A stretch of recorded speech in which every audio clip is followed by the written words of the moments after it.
नांदेड जिल्हा मध्यवर्ती सहकारी बँकेच्या इथल्या शाखेच्या लोकार्पण सोहळ्याच्या कार्यक्रमाच्या निमित्तानं बोलवलेली ही सभा व्यासपीठावर उपस्थित असलेले आपल्या नगरीचे माजी नगराध्यक्ष यादवरावजी तुर्मे,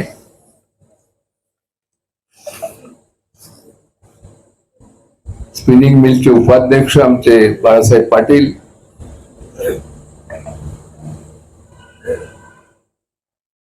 मार्केट कमिटी बिलोलीचे सभापती चिरंजीव रवी पाटील, कोंडलवाडीचे सभापती श्रीमान बाबाराव, माजी कोंडलवाडीचे मार्केट कमिटीचे सभापती व्यंकटराव पाटील गुजरीकर, बिलोलीचे उपसभापती आमचे आनंदराव बिराजदार गुरुजी, माजी सभापती व्यंकटराव पांडवे,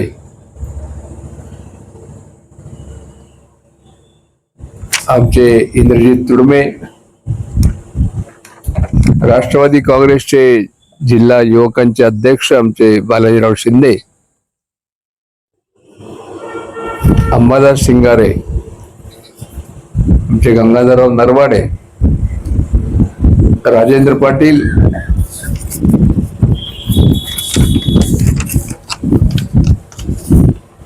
आमच्या कॅडरचे श्रीमान गवाने, सुभाष थडके, बँकेचे कार्यकारी संचालक अजय कदम, बँकेचे आमचे सिनियर इन्स्पेक्टर श्रीमान मोरे, राजेंद्र पाटील कारलेकर, आमचे हनुमंतराव पाटील बामणीकर, आमचे अतिशय सिनियर असे चेअरमन गोविंदरावजी पाटील किनाळेकर, नायगाव मार्केट कमिटीचे माजी उपाध्यक्ष आमचे प्रताप पाटील जिगळेकर, गंगाधर अनपलवार, रमेश शेटकर, रमेश मंगनाळे, आनंदरावजी शिंदे नागणीकर, अभिजित तुर्मे, सदाशिव पाटील डाकोरे, संतोष शेषराव पाटील रोकडे, हनुमंतराव तोडे, दिलीप उत्तरवार, प्रदीप पाटील कुंचिडीकर, अविनाश पवार ज्यांनी अतिशय सुंदर असं बँकेच्या इमारतीचं काम केलेलं आहे, तो आमचा तरुण कॉन्ट्रॅक्टर,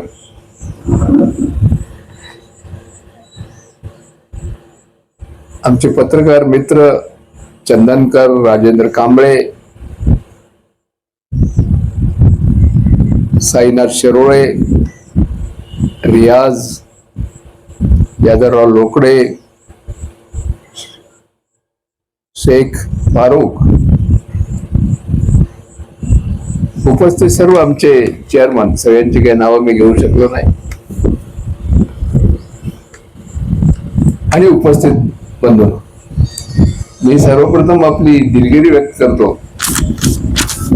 की 11 वाजताचा कार्यक्रम होता, पण मला थोडं टेम्परेचर आल्यामुळं मला डॉक्टर जाऊ नको असं म्हणाले होते, ऊन लागल्यासारखं झालं थोडस, तरी पण मी डॉक्टरना सांगितलं की आमचे सगळी मंडळी तिथे येत आहेत, मला काय फार काही झालं नाही, पण गेलो नाही तर अजून जास्त बिमार आहे समजतील लोक म्हणतात. मग थोडस बरं वाटल्यानंतर मी उशिरा तिथून निघालो, आणि त्यामुळे आपली गैरसोय झाली, विशेष करून आमच्या पत्रकार मित्रांची, कारण तुम्हाला सवय आहे म्हणजे वाट बघायची. मला माहित आहे की आमचे सगळे कार्यकर्ते दादा केव्हा 3-4 तास उशिरा येतात, हे तुम्हाला सवय होऊन गेलेली आहे, पण पत्रकार मित्रांना त्यांना रिपोर्टिंग करायचं असतं, त्यांनाही खूप वेळ लागला, त्याबद्दल मी दिलगिरी व्यक्त करतो. अतिशय विस्तारानं आमच्या कार्यकारी संचालकांनी अजय कदमने आपल्याला सांगितलेलं आहे, तरी पण मी अतिशय थोडक्यामध्ये तुम्हाला सांगतो पहिल्यांदा गोविंदराव तुम्ही तर तेव्हापासून मतदार आहात माझे, कारण मला वाटतं 4-5 वेळा काय जास्त झालं. 1989 मध्ये राजेंद्र मी या बँकेचा अध्यक्ष झालो. 89 मध्ये.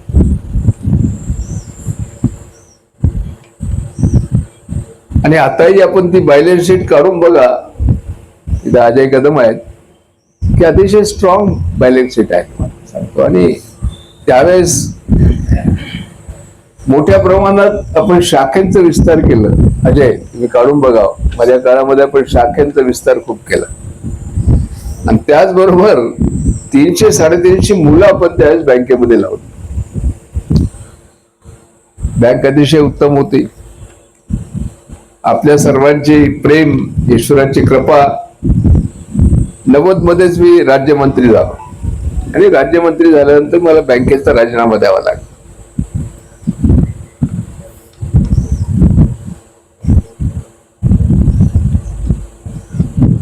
अजून फार विस्तारात जात नाही. मधल्या काळामध्ये काही मंडळी चेअरमन झाली आणि बँक अडचणीमध्ये आली. मला मुद्दाम या ठिकाणी उल्लेख केला पाहिजे की 2004 मध्ये रिझर्व्ह बँकेनं याला अवसा नयनात काढलं. आता जसं यांनी सांगितलं, जवळपास 400 कोटीचा तोटा, 250-300 कोटी NPA. मला या ठिकाणी मुद्दाम उल्लेख केला पाहिजे माजी मुख्यमंत्री विलासराव देशमुख आणि आपले माजी मुख्यमंत्री अशोकराव चव्हाणांचा. कारण त्यावेळेस जर 100 कोटी रुपये महाराष्ट्र शासनाने दिले असते तर बँक त्यावेळेस जे आहे ते दिवाळखोरीमध्ये निघाली असते. अशोकरावनं आग्रही भूमिका घेतली आणि विलासराव मराठवाड्याचे असल्यामुळं त्यांनी विशेष बाब म्हणून, मी तुम्हाला मुद्दाम सांगतो, विशेष बाब म्हणून 100 कोटी रुपये भाग वाढवले. सुदैवानं 2008 मध्ये अशोकराव मुख्यमंत्री झाले आणि आपल्याला सांगायला आनंद आहे की ते कर्ज म्हणून दिलं होतं त्याला त्यांनी भांडवलामध्ये आपण रूपांतर केलं, म्हणून ही बँक राहिली. बाकी फार इतिहासामध्ये मी जात नाही. मधल्या काही काळामध्ये गोविंदराव पेपरबाजी व्हायची की दादामुळं बँक लॉस मध्ये आली. अतिशय जबाबदारीनं आमच्या कार्यकारी संचालकाच्या उपस्थितीमध्ये सांगतो की माझ्या काळामध्ये बँक तोट्यामध्ये आलेली नाही. त्याची चार्जशीट आहे, बॅलन्स शीट आहे, प्रॉफिट मध्ये होत. गेल्या 2 वर्षापूर्वी चेअरमनची निवडणूक होती. आमचे माजी खासदार आमचे वसंतरावजी चव्हाण त्यांच्यानंतर चेअरमनची निवडणूक होती. माझी स्पष्ट भूमिका होती की मला आता ही जबाबदारी कोणती स्वीकारायची नाही. मी संचालक म्हणून काम करायला तयार आहे, पण मला चेअरमन व्हायची नाही. तुम्हाला माहिती आहे अजय, अशोकराव अशी भूमिका घेतली की नाही म्हणले तुम्ही चेअरमन झाला पाहिजे. आणि मी या ठिकाणी जाहीररित्या अशोकरावचे आभार मानतो की त्यांनी मला चेअरमन केलं आणि ह्या बँकेला तोट्यातून नफ्यामध्ये आणण्याची संधी मला दिली. आता जसं मी सांगितलं 53 कोटी 75 लाखचा नफा, ढोबळ नफा. अवघड काम होतं तुम्हाला माहित नाही, पण आमचे कर्मचारी, आमचे MD यांचं सहकार्य, संचालकाचं सहकार्य आणि विशेष करून महाराष्ट्राच्या पातळीवर जेव्हा अशोकराव पालकमंत्री होते त्यांचं सहकार्य मिळालं. आमचे स्वर्गीय अजितदादा पवार यांचं सहकार्य मिळालं आणि गव्हर्नमेंट लेवलला जे काही आमचं येणं होतं तेही आम्ही आणू शकलो. आज आम्ही आमची बँक फक्त 160 लोकांवर चालवतो. 160. खरी तर सँक्शन रेट 550 आहे. आज आमच्या 63 शाखा आम्ही जे आहे ते फक्त 160 वर चालवतो. मध्ये आपल्याला माहित आहे की भरतीला परवानगी मिळाली होती, पण मध्ये खूप पेपरबाजी झाली. काही लोकांनी विधानसभेमध्ये प्रश्न निर्माण केले भरतीमध्ये भ्रष्टाचार होतोय. आणि भरतीच झालेली जर भ्रष्टाचार कुठं होतो तुम्हाला माहिती आहे. तर झाली चर्चा, आता लोकशाही आहे, चर्चा होते तुम्हाला माहिती. आम्ही संचालक मंडळानं गव्हर्नमेंटला पत्र लिहिलेलं आहे की तुम्ही तुमची एजन्सी नेमा, भरती करा, आमचं काही ऑब्जेक्शन नाही, आमचा कुठेही त्या ठिकाणी सहभाग राहणार नाही. होईल आता त्याला निवडणूक प्रोसेस होईपर्यंत काही होणार नाही. निवडणूक झाल्यावर ही प्रोसेस होईल.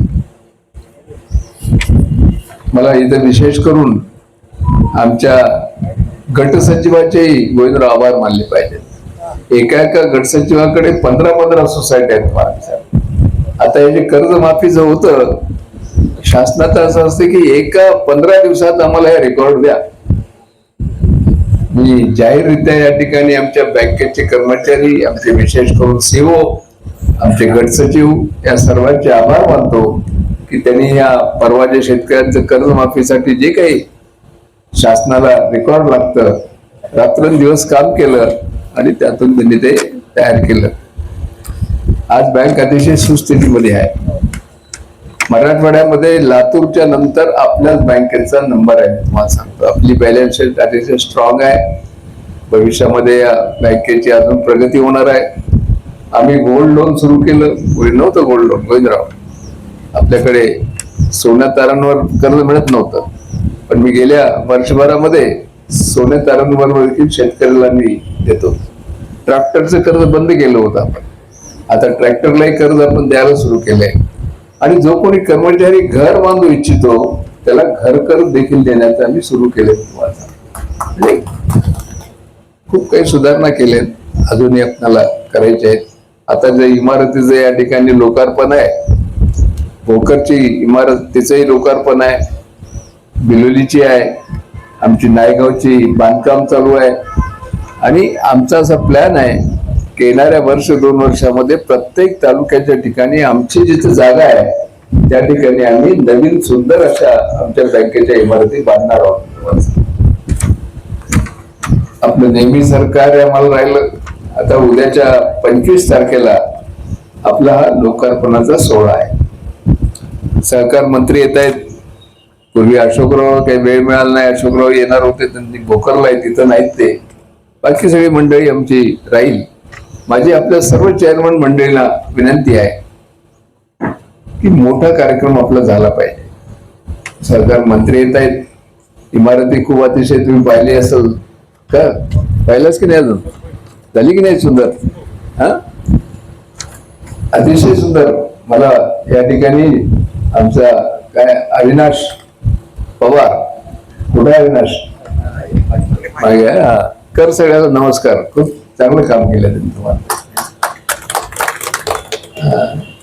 म्हणून अशा याचं उद्घाटन त्या ठिकाणी आहे. आपण आपलं संचालक मंडळ घेऊन यावं.